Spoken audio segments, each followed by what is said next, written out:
안녕하십니까? 스스로 주치의에게 박종훈입니다. 이번 시간에는 운동에 대해서 말씀드리겠습니다. 잘 아시다시피 비만 관리에 운동은 필수적인 거입니다. 그래서 운동은 체지방도 줄이고 근골격계를 기능을 향상시키고, 그다음에 내분비 대사 기능도 향상시키고 면역 기능도 향상시키면서 염증 물질을 감소시키고 스트레스 해소하고 뇌기능 향상에 도움이 됩니다. 운동을 습관적으로 하면은 인지 기능이나 삶의 질이라든가 우울감, 불안감, 수면들을 상당 부분 개선할 수 있습니다.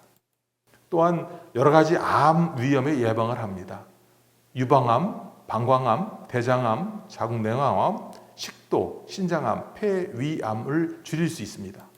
보통 성인의 운동 시간은 보통 중등도 유산운동으로서 150 내지 300분의 중등도 유산 운동을 하거나 70분 내지 150분의 유산소, 강도 있는 유산소 운동을 하거나 근육 강화 운동을 일주일에 2번 이상 하는 것을 합니다. 그러나 일주일 내내 하면 더 좋습니다.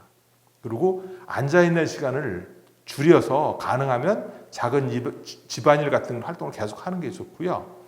65세 이상인 분들은 일주일에 3번 이상 균형 잡는 운동을 하고 근육 강화 운동을 하면 낙상을 예방할 수 있습니다. 균형 잡는 운동이라는 것은 뒤로 걷기라든가 한 발로 서기라든가 이렇게 동그랗게 생겨서 균형 잡는 원반 같은 거에 올라서서 하는 게 좋겠습니다. 이런 운동은 처음에 시작할 때는 좀 서서히 시작하더라도 점차 익숙해지고 수월해지면 강도를 조금씩 늘려가는 게 좋습니다. 그리고 이런 체력의 수준이 향상되면 사망률을 낮추고 체력과 건강이 가능하다면 강도가 높을수록 또 체중 감량 효과도 높고 건강적인 혜택을 볼 수 있습니다. 그래서 보통 중등도 운동이라는 것은 천천히 걷기라든가 복식 테니스 활동이라든가 아쿠아로빅 정도가 되겠고, 강도 높은 운동은 조깅이나 달리기, 수영에서 레인을 왔다 갔다 하는 왕복 운동이든가 단식 테니스 같은 게 되겠고, 줄넘기도 좋은 운동 중에 하나입니다. 운동 시부터는 칼로리는 보통 가벼운 가사일 정도로 하면 보통 120에서 150 정도의 칼로리가 소모되고, 달리기 같이 좀 강렬한 운동을 하면은 600에서 660 칼로리의 소모가 됩니다. 약이 이제 비만약으로 많이 여러 가지 좀 나와 있습니다. 대체적으로 식욕 억제하는 거, 지방 흡수 억제제, 복합적인 거, 그다음에 GLP-1이라는 수용체, GLP-1, GIP 이중 작용하는 그런 약제들이 있습니다. 물론 의사의 처방이 있어야 되는데, 보시다시피 여러 가지 종류의 약들은 다 제일 길어봐야 72주, 1년 반 이상의 실험 기간을 거친 이가 최대입니다.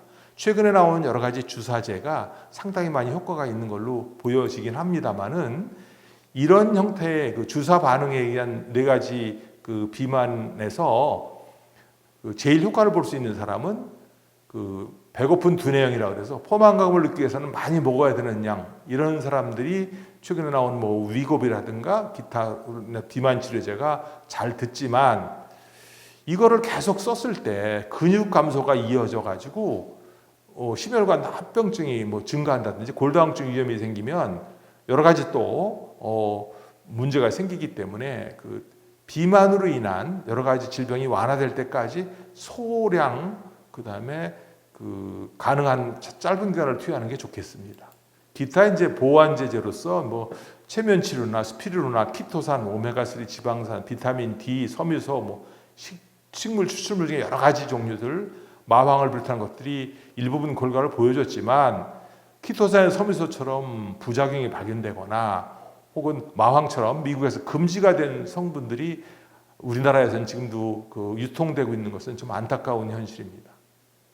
그 다음에 이런 논문들이 간 독성이라든가 위해성이 생길 수 있다는 그런 부분하고 얼마나 투여하냐는 연구 방법의 약정 때문에 충분한 기간 동안 충분한 대상자를 해서 하는 객관적 연구 없이 적극적으로 사용을 권장하기는 어려운 게 현실입니다.